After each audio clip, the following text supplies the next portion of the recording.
običan čovek koji nije imao izgovore da se bori za istinu i on je jedan od nas. Zahvaljujući građanima, pritiscima javnosti i vašim potpisima, pušten je na slobodu.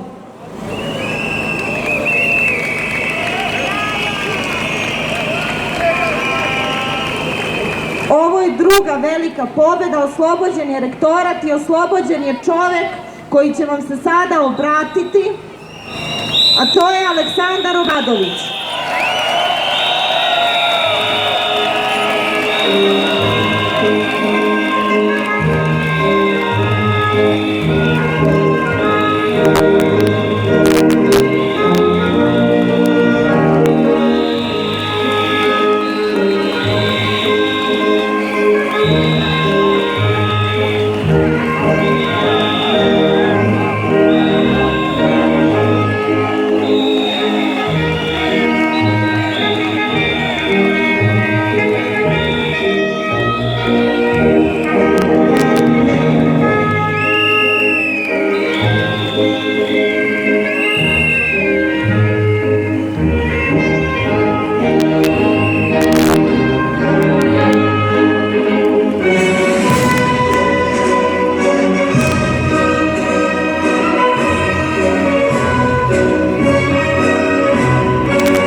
Dobro večer, Beograde. Drago mi je da ispred sebe vidim dostojanstvene, slobodoljubljive i odvažne građane Srbije. Hvala organizaciji 1 od 5 miliona na prilici i časti da vam se svima kratko obratim. Nadam se da u mrtvoj trci, u skakanju iz frižidera, ormana i televizora kojih poslednjih dana vodim sa predsjednikom Republike, sam ja taj Aleksandar koji vam nije dosadio i koji vam je mnogo draži. Proteklih 90 dana bili su veliko iskušenje za mene i moju porodicu. Stoga želim da vam se zahvalim na svim naporima, solidarnosti i doprinesu u osvajanju moje slobode.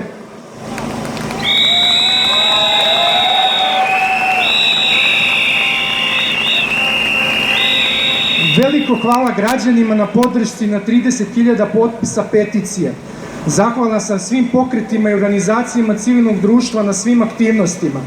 Ne želim da se odreknem niti da izostavim ni podršku političkih partija. Posebnu zahvalnost dugujem nezavisnim i hrabrim domaćim i stranim medijima što su na objektivan i profesionalan način izveštavali o aferi Krušik i bez kojih bi istina o poslovanju fabrike Krušik bila dugo zakopana.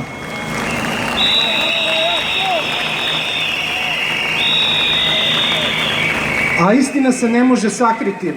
Pre ili kasnije ona uvek pronađe svoj put i pobeđuje, uprkos svim podlim, pokvarenim pokušajima manipulacije najviših predstavnika vlasti. Na primjeru Krušika vidi se anatomija i fiziologija funkcionisanja ovog režima. Krušik je Srbija u malom. Nedostojni i alavi šerifi i stranački vojnici koji u svom životu ne bi mogli da dobaci ni do predsjednika Skupštine stanara, danas su na čelu velikih preduzeća i lokalnih zajednica gde zadovoljavaju svoje niske nagone, leče komplekse i uživaju u komforu i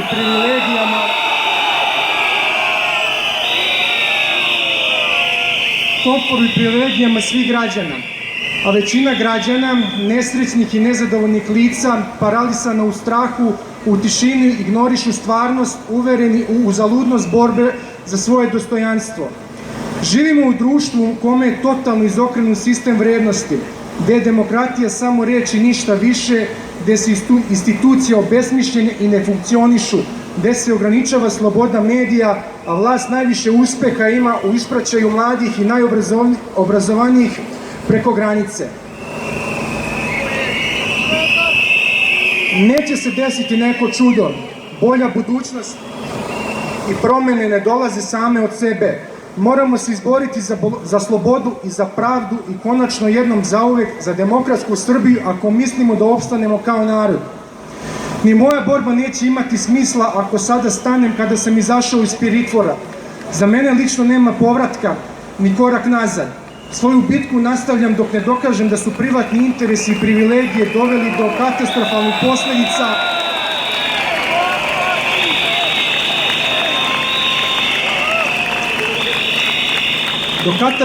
posledica po fabriku Krušik, ali i svih ostalih fabrika koje čine grupaciju odbrambene industrije Srbije.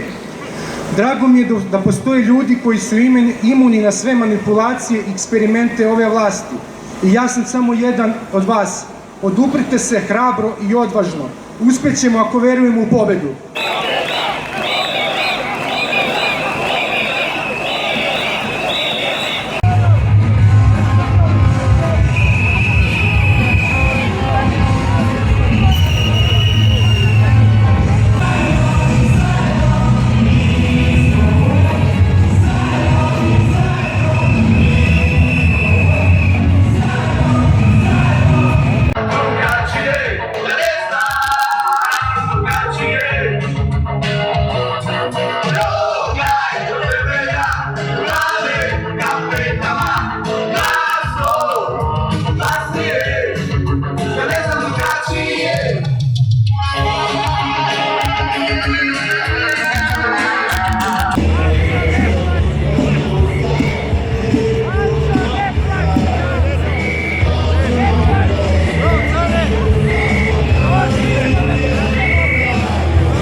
Pošto predsjednik Aleksandar Vučić Vučić ne zna šta je GIM, doneli smo mu papire u džaku koji mu objašnjavaju šta je to GIM i kako je njegov ministar Nebojša Stefanović iskoristio svoj položaj i omogućio svom ocu da se obogati.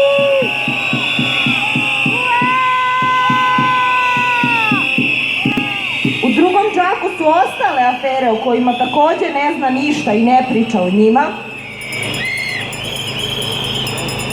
kao na primer srušena Savamala, portir koji je poginuo od stresa,